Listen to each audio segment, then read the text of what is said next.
I want you to move from overwhelmed by information to confident in what really matters. I want to help you move from being unsure towards direction and purpose in your healthcare. I want to introduce you to health experts. I want to let you in on tough conversations on women's health.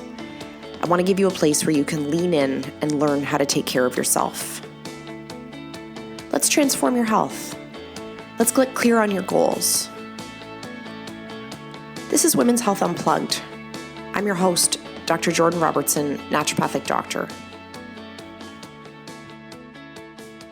Hey, I'm Jordan, and today I'm going to talk to you.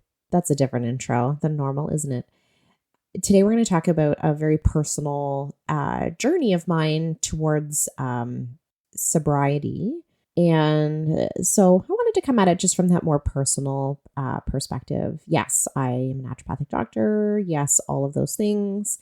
And if you've listened to previous episodes, I've talked a lot about, what I stand for, who I am, what my background is. And really, these are important pieces of my story, actually, for how I made the decision to live alcohol free. And so I'll highlight them kind of as we go, because, to make a long story short, I was working really hard at becoming this sort of healthiest version of myself. And the last thing that was left over in my life that was really getting in the way was alcohol. And so I want to kind of walk you through that story and give you some insight for why I'm such an advocate for women to live an alcohol-free life. So I did not grow up in a home or in a family where you would typically see someone sort of like, I'm going to say in air quotes, like choose sobriety. And even when I use the word sobriety, it was triggering for me at the beginning and sometimes still is, to be honest, because when you say I'm alcohol free or I'm sober, I think there's still this tendency or implication that alcohol was causing devastation and destruction in my life before, and I've gone to some kind of intervention, and that has led me to this, sobriety, where that's not my story. And maybe, at first I kind of felt like my, being alcohol free was not a very exciting part about me. But yet I actually think that we need to be having this conversation more, that just because alcohol is not, scorching the earth in front of you in your life and ruining and devastating everything in its path, doesn't mean that you shouldn't reevaluate the role of it in your life and whether or not it truly needs to be there. So I did not grow up in sort of that typical, I'm saying typical in air quotes, but the household you imagine when someone says I'm sober, right? So neither of my parents are alcoholics. There are no people in my immediate or even sort of slightly extended family that have been treated for addiction. However, from a culture perspective, there definitely has been a long-standing relationship with my family and alcohol, right? So I have memories of my grandpa having a beer. I have memories of my other grandpa having a scotch after dinner. I have memories of, getting, my dad a beer out of the fridge when I was little. It was very much a part of our family's culture to have sort of low grade chronic alcohol intake for most of the time. There are other, whether it's cannabis or other things that are, used by family members. But again, not this path of devastation and destruction. They're high functioning people that alcohol was not playing a significant enough role in their life for them to ever really question the role of it. right? So it wasn't having that big of an impact from a negative perspective on their life, where they would maybe consider choosing to go without. That just wasn't something that, was thought of. But it also was culturally playing a very good, like big role, meaning that if someone was, alcohol free, then that was kind of unusual, right? Or if we met someone who didn't drink alcohol, that was strange. And so, although there wasn't the what you would maybe typically imagine for me to go alcohol free, like it wasn't modeled to me that like I needed to do this like incredible opposite of what was happening in my family. I saw sort of regular consumption of alcohol. And then I chose to do the opposite. I didn't need it to be mirrored to me that this was horrifying in my family. That's not at all what my experience was growing up. But my personal relationship with alcohol growing up was very much one of like escapism, trying to fit in, probably trying to decrease anxiety, especially some social anxieties. I curled, right? So I was a competitive curler. And from a culture perspective, there was a huge emphasis on drinking and alcohol. And especially in that competitive circuit, there was, this implication that like everybody would get drunk in the hotel, after your games, or once you'd got knocked out, then, start drinking a beer halfway through the game because you're not in the tournament anymore. There was definitely a culture of like high consumption. So to kind of break it down, like when I think about what role alcohol was playing for me, especially in my, 20s, I'm like a bit of an awkward, socially I could manage, but I was never like in the in crowd. I really struggled to connect with other women. I never felt like I had close girlfriends, or like I wasn't in a gang of close girlfriends. And I always found that really triggering. So when I saw like a group of girls standing in a circle, I felt like I was going to die inside.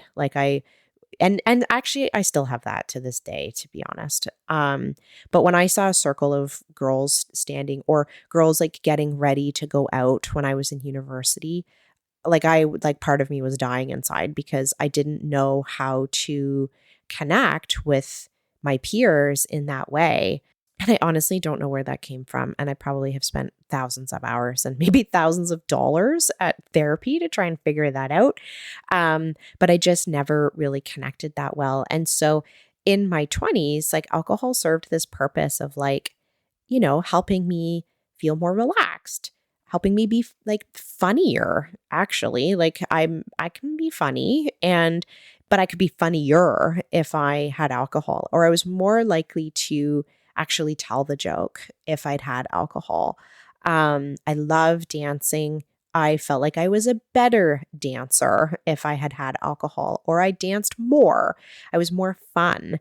I took more risks when I had alcohol, right? Like I'd, run across the 8 lanes of traffic in front of McMaster University, or, just doing like crazier things when I'd had alcohol. And that was more fun. And that was socially was putting me in a better position to connect with other people.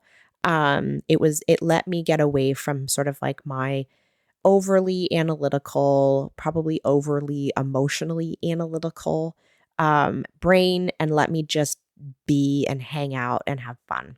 And so I definitely used it for that purpose. It definitely helped me relax. That's, and I think that people can identify with that, right? That their alcohol helps them relax. And what we don't really realize in those moments is that it helps relax like in that moment, but there is a definite rebound anxiety that happens when we've had alcohol, and it's sometimes not felt until the following day.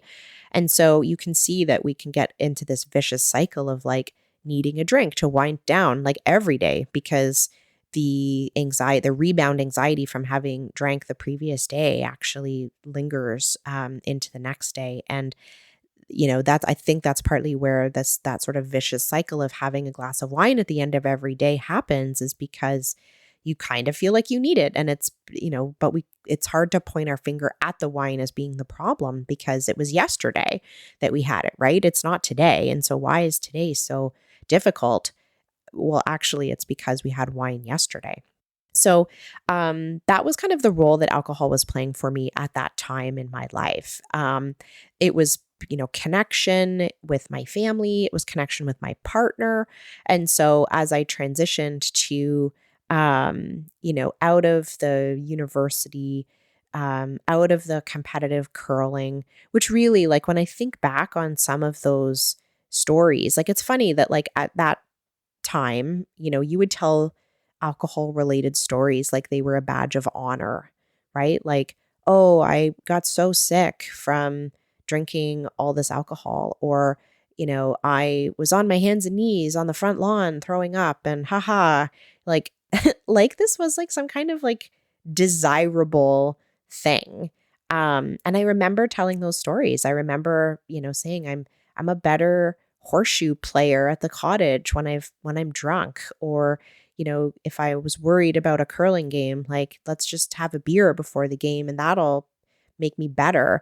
And these were the stories, right? This was the sort of stories that I was telling myself, is that I was more fun when I had alcohol. I was, marginally better at sports, although there was this kind of J curve where maybe you got better for like a second. And then if you had too much alcohol, then obviously it was not as good.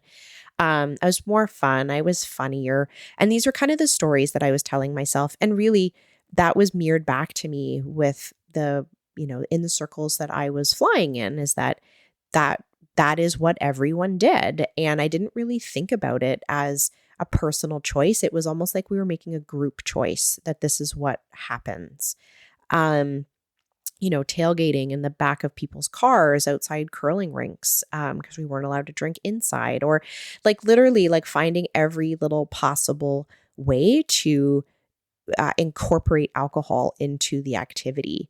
And now that I like think back on it, like I don't know why I never sort of thought twice about it, because I really think twice about most things. I actually think about 100 times about everything. And so it's interesting to me. And that's part of my, interest in this conversation, is that we've normalized all of those things, right? Like, and if you think about, telling stories about when you go out dancing or go out with your friends or go out, can you tell the story without the alcohol part? Or was the alcohol part what drove the story? And I'm amazed at that time in my life that I never thought about it. I never thought it was a problem. I never thought that it was having a negative impact on my health. I never questioned it. When it's not like in the early 2000s, we didn't have the research that alcohol was the worst or that it was causing cancer or any of those things that I now know to be true. I just literally had never put that aspect of my health and life under a microscope.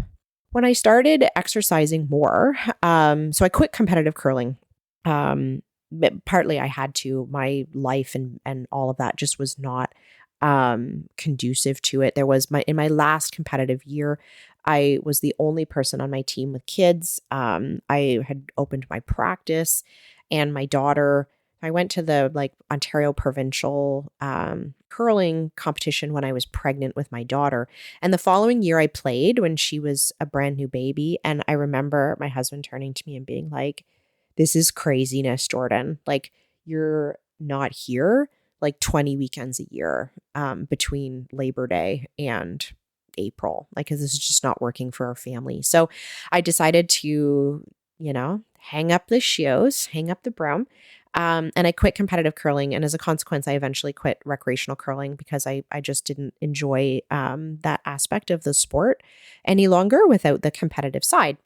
And I joined CrossFit. Actually, I always joke that CrossFit was my like competitive athlete recovery program, because I couldn't get what I needed out of recreational curling, but I could get this sort of like a goal-oriented, metric-based, where we tracked lots of numbers. There was technique related to CrossFit, and it was individual. So whether I showed up at 8 in the morning, I never show up at 8 in the morning, whether I'd show up at 9 in the morning or whether I showed up at 6 o'clock at night, no one was depending on me. And that was really the challenge with the curling at the end, was that I was on a team and I couldn't actually hold myself to the standard that my teammates deserved. So when I joined CrossFit at the beginning, alcohol was still there. So I would like sweat like gross, crazy in workouts when I had drank the night before.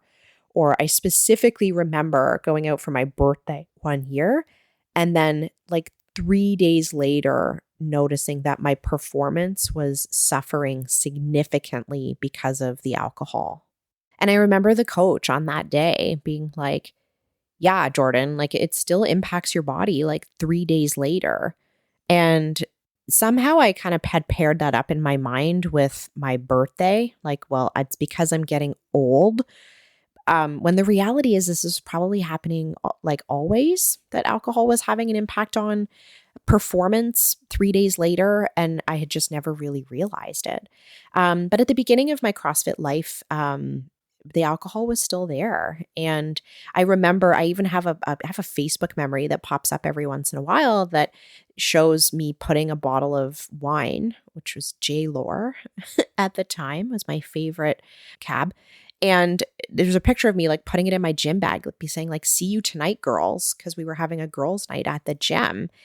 And again, it's like it came back to those same things where it's like I wanted to fit in with a group of girls in a circle who were giggling, and I wanted to be the funny one in the circle. And so I was putting a bottle of wine in my gym bag to take to the girls' night. So it was still there. So even though now one of the reasons that I got rid of alcohol in my life was because, even though now the reason I keep it out, I should say, is performance. So one of the reasons that I continue to choose not to have alcohol is that I physically want performance to be good. And I use the word performance. I am not an elite athlete. I am an athlete, but I'm not an elite athlete. But I talk about I use the word performance to talk about like my day-to-day performance as well. And I use that word with patience. I talk about performance in your day because we're not just going through the day, right? Like we're performing.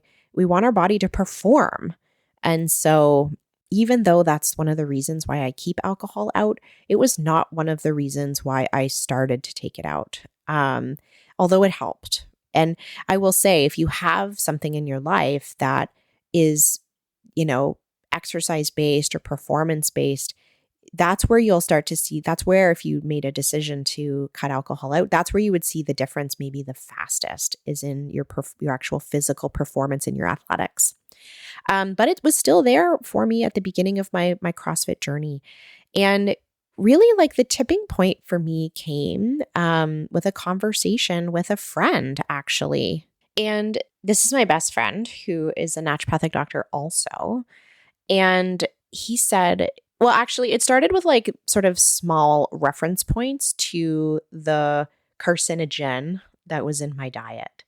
So it started with, and this friend of mine has a particular interest in breast cancer. And it started with him making, sort of small comments about the carcinogen that was in my life. So kind of like, oh, are you going out for wings and a side of carcinogens for dinner?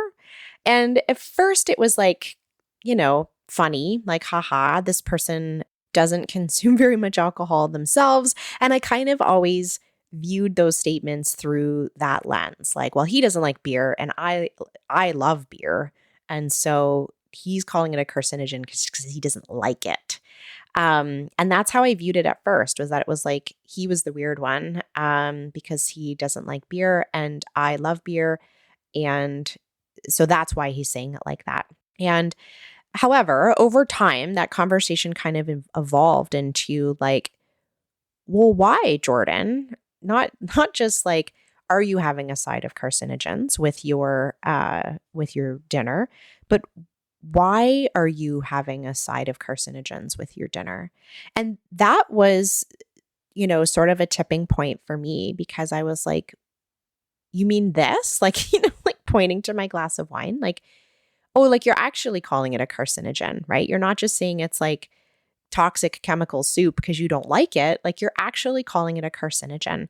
And this was like not that long ago in my life, right? So like I had been, I went to school for critical appraisal, which is basically understanding and evaluating literature and research. Then spent 4 years becoming a naturopathic doctor where I learned about nutrition and preventative medicine, and then worked as a naturopathic doctor for years, and really would only ever quiz people about their alcohol intake from are you an alcoholic perspective, right? Is this raising your liver enzymes perspective? But I had never actually once looked up a research paper on alcohol. Not once had I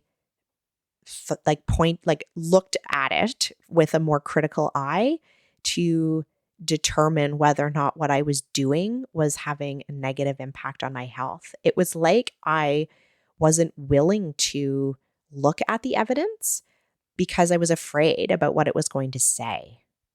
Like I literally never looked at it. And so I'm trying to think of how old I was. And here it's like I'm not a very typical sober person. I actually forget year to year how many years it's been since my last drink. I often have to kind of go back and calculate, but I think I just passed the 5-year mark. So this was not that long ago that this conversation was happening. It was maybe 6 years ago where I was like, wait a minute, like you're not just calling this a carcinogen because you don't like it. You're actually calling it a carcinogen because it causes breast cancer. And so I really needed to kind of examine why I was drinking. And I started just drinking less, right? Like immediately I started drinking less. And I started thinking about what role alcohol was actually playing for me. And I remember the last time that I had a drink really specifically. And it was interesting because it kind of was like a summary of all of the reasons why I drank in the first place, and really just kind of put a stop to, or I just made a decision. I literally just made a decision that it needed to go away. But I was at a conference, and actually was at a conference with this friend, and at a naturopathic conference. And I felt a bit out of my league at this conference. It was an oncology conference. And I, was spending time trying to get into that space as far as, having a domain expertise in cancer, but also realizing at that time that this was an area that was so vast. And I really, if I wanted to get good at it, I was maybe going to have to compromise other aspects of my clinical practice that I so enjoyed, like women's health. But I was at a conference. I was out for dinner with people that I was intimidated by. I wanted to be funny. See, there's this theme of me feeling like I'm only funny if I have a drink. And I ordered like some bizarre girly drink. And it was like, yeah, everyone got these massive cocktails. And I remember as I was drinking it at dinner with my best friend, and I was like, I thought inside my head, you are trying to fit in and you don't need to. I was like, who cares? You've met these people like once at this conference. Like, who gives a shit what they think?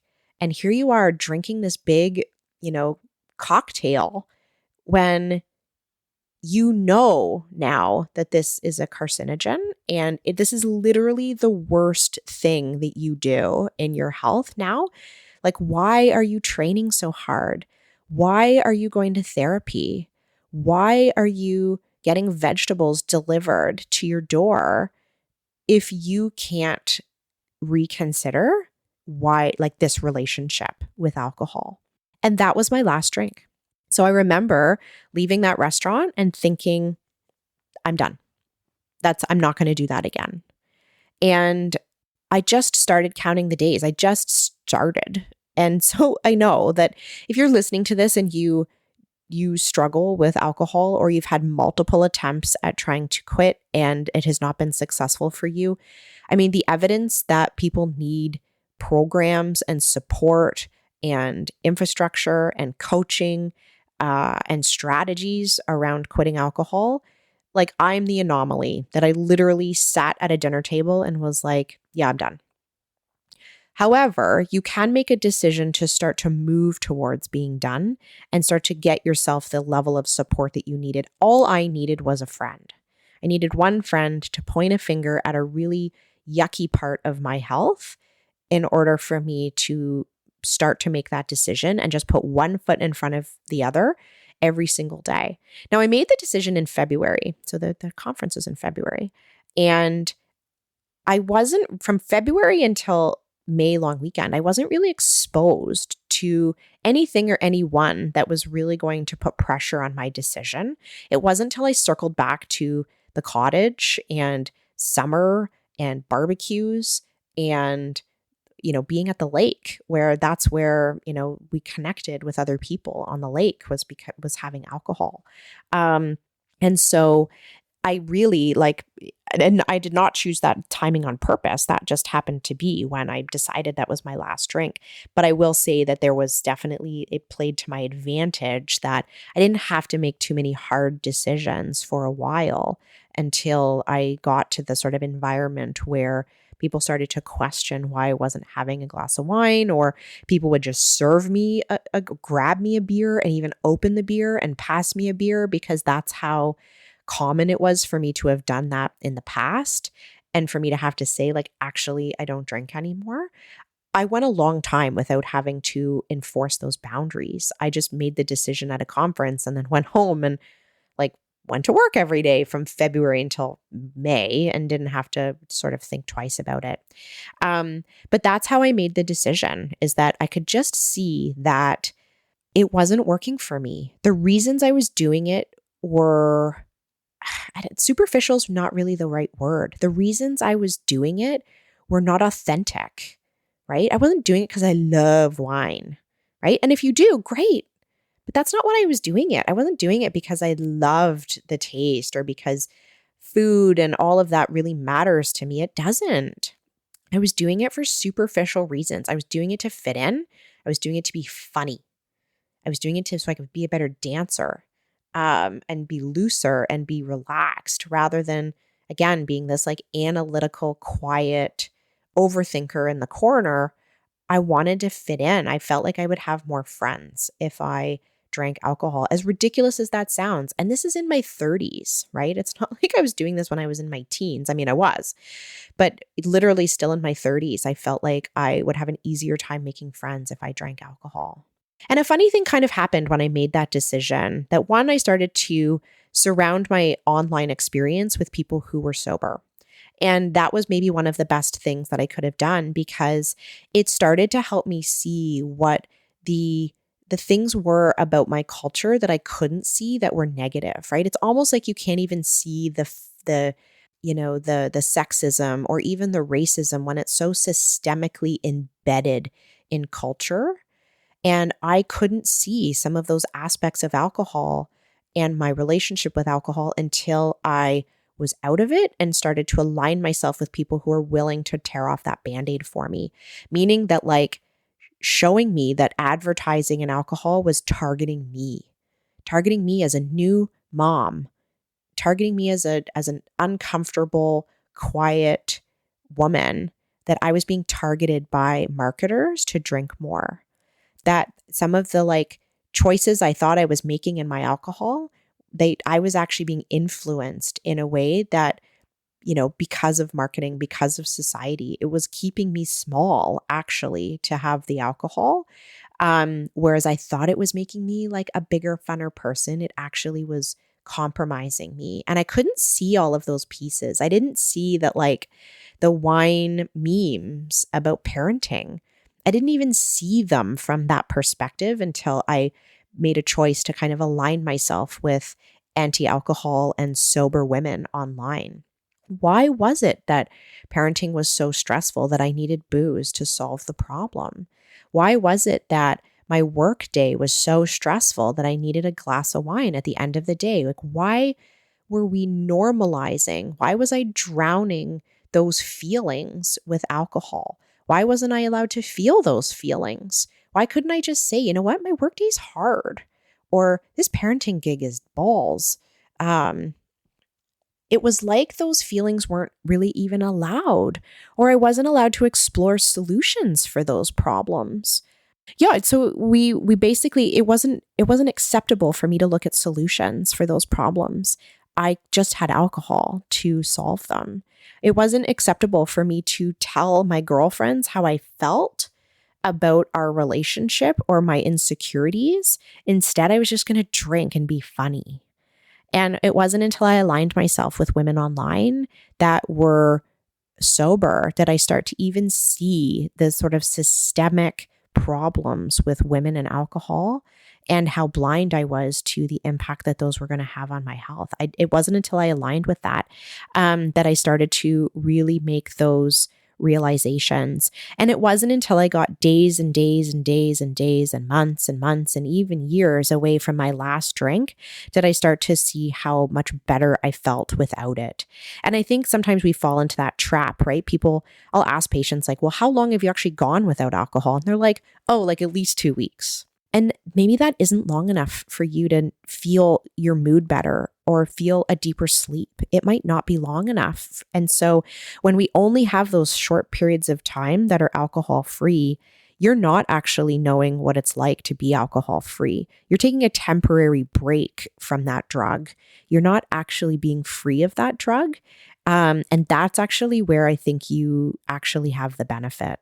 The other thing that happened to me, kind of naturally, and maybe not naturally, I just wasn't like, specifically aware of it, is that I started hanging out with people who also didn't drink.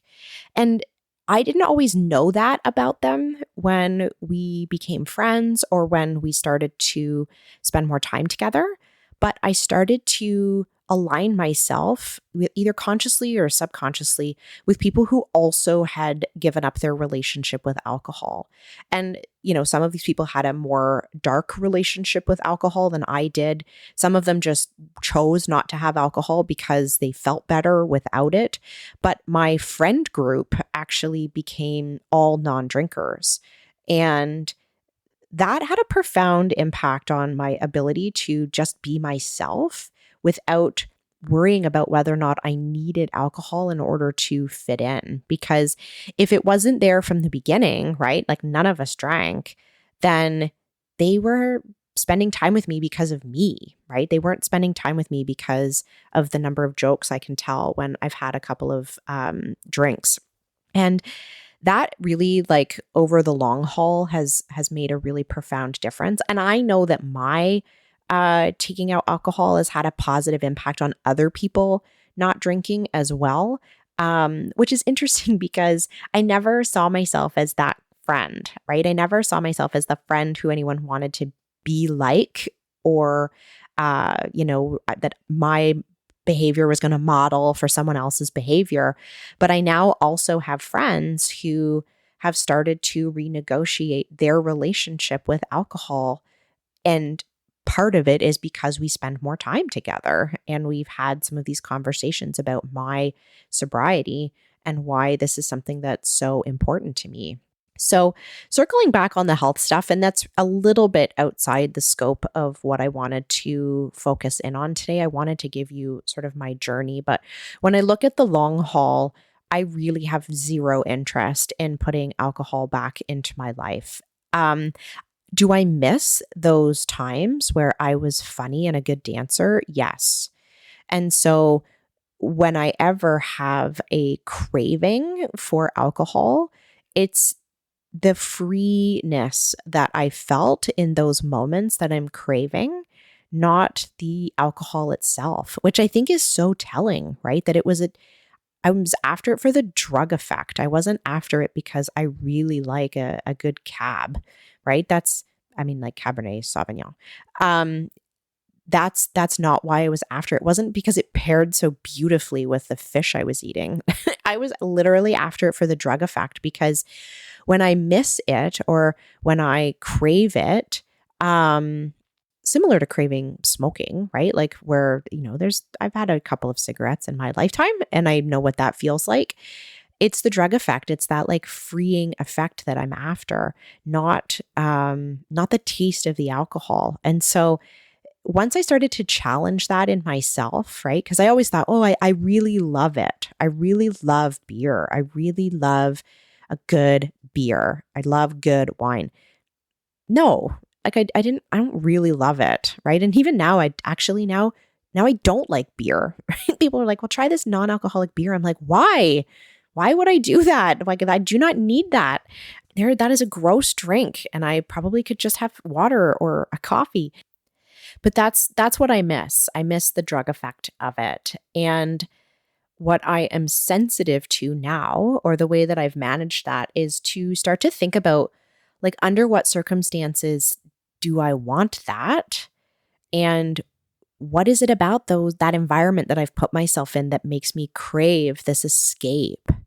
And usually that is such a great reflection point. Like, if I'm so overwhelmed that I feel like I need to escape my life, right? Then obviously something needs to change, right? I don't need a glass of wine. I need something to change. And I think that not having that crutch, or not having that like that door that I could go through, has actually made me create the life that I desire. And I know that that sounds a little crazy, that like not having a glass of wine after work has led me to construct a life that I want. But really it has, because if you never have that sort of, kind of like get out of jail free card for your day, then you have to feel your day instead. You have to feel the overwhelm, the loneliness, the, lack of support, or the difficulty in connecting with others, or the isolation. You have to feel all of that. You have to feel those big problems. And when you feel them often enough, especially if you're a solutions-oriented person like I am, you fix it. It's like, well, shit, I didn't like how this week went. What are we going to do next week? But when I constantly had this ability to sort of drown the feelings or experience in a glass of wine, there was never any impetus to change, right? Why would I? I didn't need to. I just would get up tomorrow and do it all again and solve tomorrow's overwhelm with a glass of wine too. It's also helped me notice in social situations when I don't feel in alignment with the people I'm with, or even just with the situation I'm in. When I go somewhere and I'm like, gosh, I would enjoy this more if I was having the drug effect from alcohol, that's probably not where I belong, right? I don't belong in a circle that I feel like I need to be different than myself in order to fit in. If my jokes aren't funny without alcohol, right? Then we need to re-examine the relationship, and I need to reconsider my participation. But really, right? Like, if we're doing things that are moving us further away from our authentic self in order to connect with others, maybe those others are not the people we should be connecting with. And that's something that, being alcohol free has really taught me, is that when I have those moments of discomfort, I need to just look at it, right? It's very raw. It is a raw way to live. I love the way that Glennon Doyle talks about her sobriety. And that's really been my experience with it, although on a different degree, perhaps than her lived experience with alcohol. But that's been my experience with it too. It's that it makes you feel all the things, for better and for worse. And so I think we focus quite a bit on, like, when you take alcohol out, like, all the bad feelings you're going to have and how you have to live in that. But we have to remember that, like, there's also the opposite. I gained everything when I took alcohol out. I feel great every single day. I have a much better understanding of my mental health than I did. My performance in the gym is better. The way my body feels is better. I don't get sick as often. I feel like my metabolism and my weight management is easier without alcohol. I've gained a lot of things, but what I also have gained is the the joy you feel when you're feeling joy without alcohol is better than any joy you feel under the influence of alcohol. There was no fun that I've ever had under the influence of alcohol that has been as fun as the fun that I've had when I haven't been. And I think we need to spend more time talking about those benefits rather than it's not just about having raw feelings in the negative, even though I think that is equally as important to recognize that we're just not going to feel perfect every day. And I don't know if we need to medicate ourselves out of it. Like every little temporary discomfort doesn't need to be solved with a drug. But also the positive, like the way that feeling good feels when you are alcohol free is worth every time you have to say no, essentially. And that's what I've gained actually, is that I feel so much healthier, so much happier, and just so bloody consistent. And I was a pretty even keel, consistent person before. And that's when people describe me, it's like, just even, right? Even if there's stressors but inside, I know there's probably hurricanes happening inside my brain, but on the outside, I always seemed relatively even keel. But the consistency of being able to rely on myself every single day without the influence of alcohol has been absolutely worth every time that I've had to say no.